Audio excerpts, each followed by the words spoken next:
What's up, guys? Welcome back to another Monday Mindset. Yes, it is Monday and we are fresh into the new year. And hey, what better way than to talk about, well, this right here, perfectionism. It's something that I know a lot of people suffer from. And I know this because, well, I have a lot of people that email me, some of my listeners, some people that are subscribed to my email list, and they'll let me know. I'm really just stuck because I overanalyze things, or I want to make sure that everything is perfect before I go for it or before I hit publish on a blog post. And it's totally normal. And what I want to do, though, is I want to, number one, bring that to the surface, because I think if we acknowledge it, if we acknowledge that we're a perfectionist and we're like, we know we've got a problem. It's like anyone, right? Like if you have if you're addicted to something, sugar, could be soda, could be alcohol, could be anything, right? You have to first admit that you have a problem, right? And I've been one of those people, to be honest with you, not with the alcohol or sugar, soda, anything like that. I do like a occasional sweet thing, but no, I'm talking more about like not wanting to go for something. So like people in my audience right now are possibly thinking about getting into a niche property, but they're just not sure that they can do it. They don't know if they're a good writer, and they think it's going to have to be all perfect and they have to be an expert before they can actually do it. So that holds them back. Then we have the other side of it where people are actively building, but they take longer than they should to post content because they spend a long time combing over it and making sure that everything is perfect. I mean, nowadays, for like grammar type stuff, Grammarly basically helps you with all of that. Like it just literally, you put it into a document and it will show you everything that you need to either make changes to, or it'll help you make those changes. So that's not an excuse anymore. So a lot of times it's just like, oh, but once I publish this thing, or once I actually commit to this thing, I got to actually do it. Or is it going to work? Or are people going to write back and say it wasn't good? There's all of those things that make us not want to do it.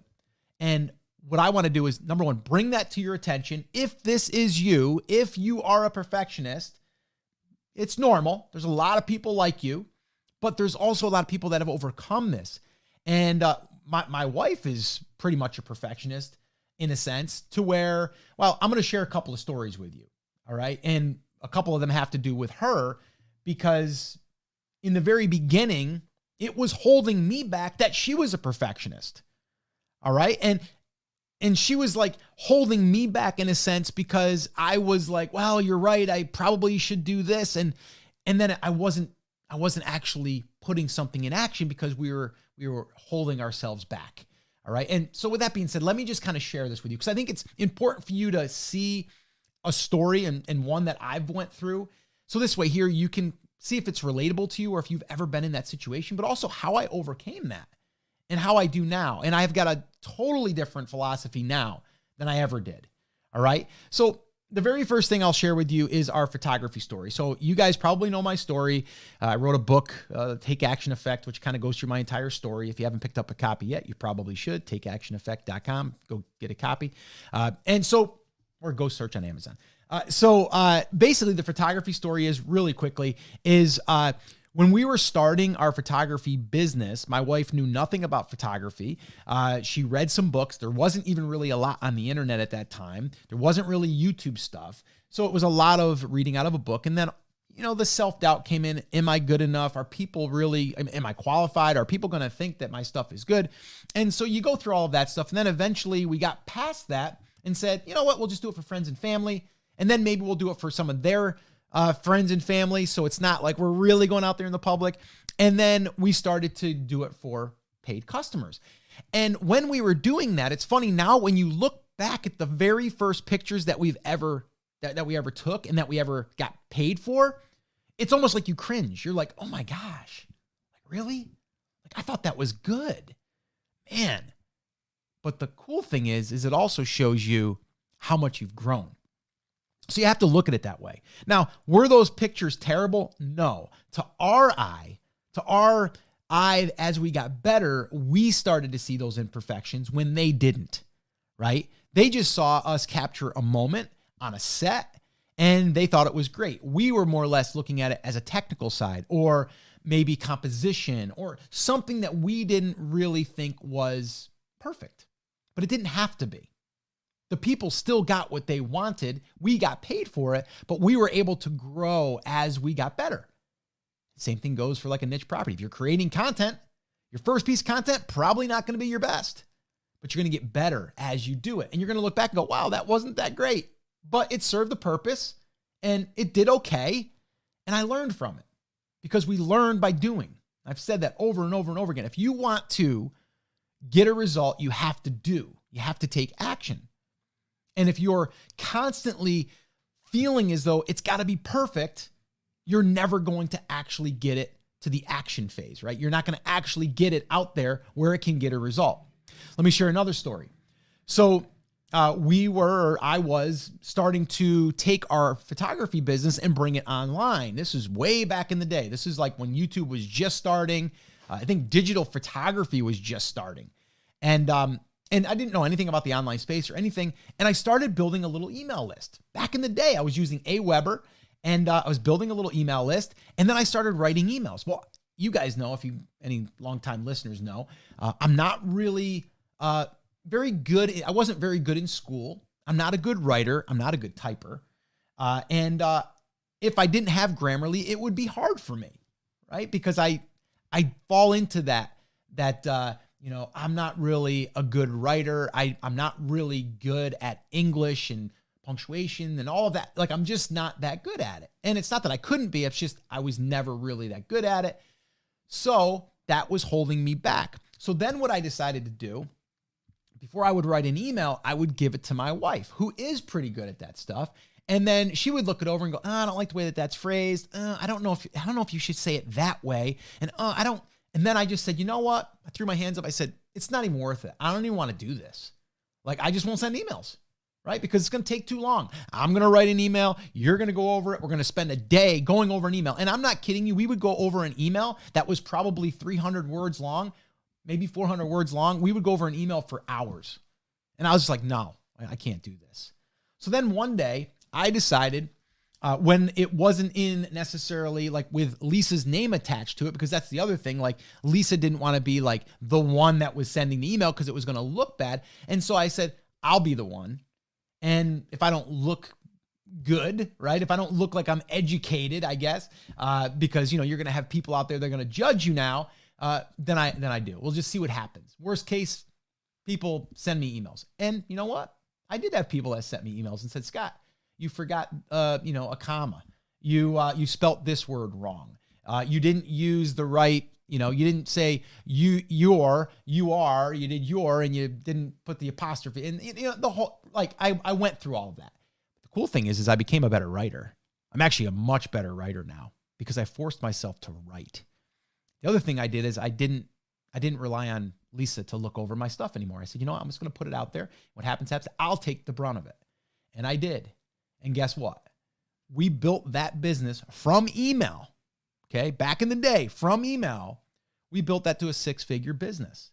Okay. All our digital photography stuff, we had a membership, all of that came because I pushed through that perfectionism and I published. I sent emails. It actually arrived in people's inboxes. If I sat there and just looked over it because I was afraid that one person or two people were going to look at it and go, you spelled the word wrong, and I never sent it, none of that would have happened, right? Now I look back at my emails from there and to what they are now, way better, and they're written better, okay? So it's forced me to become a better writer, but I'm going to look back at the old stuff and go, wow, that wasn't that great, but I still did it, okay?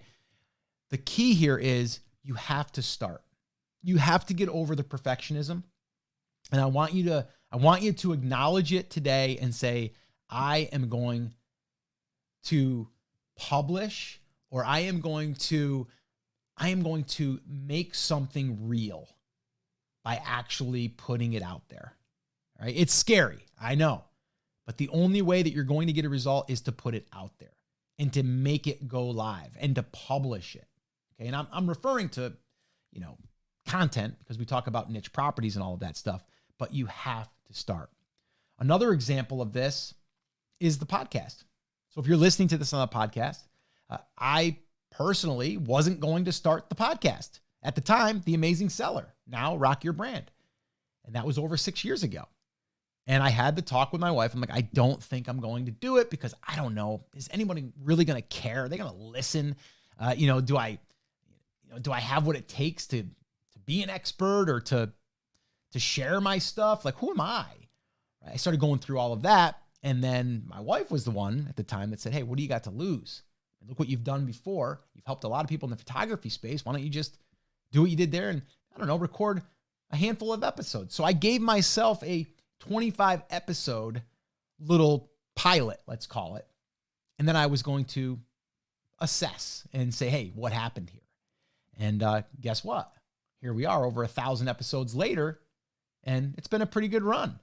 But if I never would have pushed through, if I would have, the perfectionism or thinking that I had to be someone that, people would truly look up to as an expert, that was fear for me. I didn't know if I was going to have that. Even to this day, I'm recording this right now, I know I'm saying words wrong or in the wrong context or whatever. I know that.